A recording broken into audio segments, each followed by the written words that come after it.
Hi, I'm Paul LaBeouf. I'm one of the authors of the Devereux Student Strengths Assessment, also known as the DESSA. My co-authors are Dr. Jack Naglieri from George Mason University and Valerie Shapiro, who's currently a doctoral student at the University of Washington. We set out a couple years ago to develop the DESSA Mini really for two reasons. The first was that we've also been involved with the Devereux Early Childhood Assessment and the Devereux Early Childhood Initiative. And programs were asking us, what should we do when these children move on to elementary school? Isn't there some follow-up program that can continue this emphasis on developing protective factors in children when they enter elementary school? So part was to provide a continuum of assessments and programs to support the social and emotional development of children. The second reason we did it is there's an increasing focus in the schools on the notion of social and emotional learning, or social emotional competencies.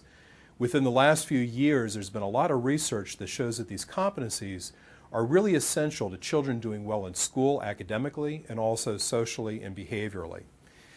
There's been so much emphasis on this that, in fact, a number of states around the country have now begun to develop social and emotional learning standards.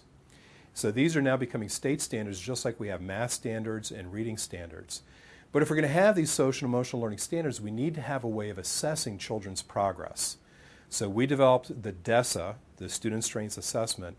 In parts of the schools would have a way of gauging children's progress in meeting these new social and emotional learning standards around the country.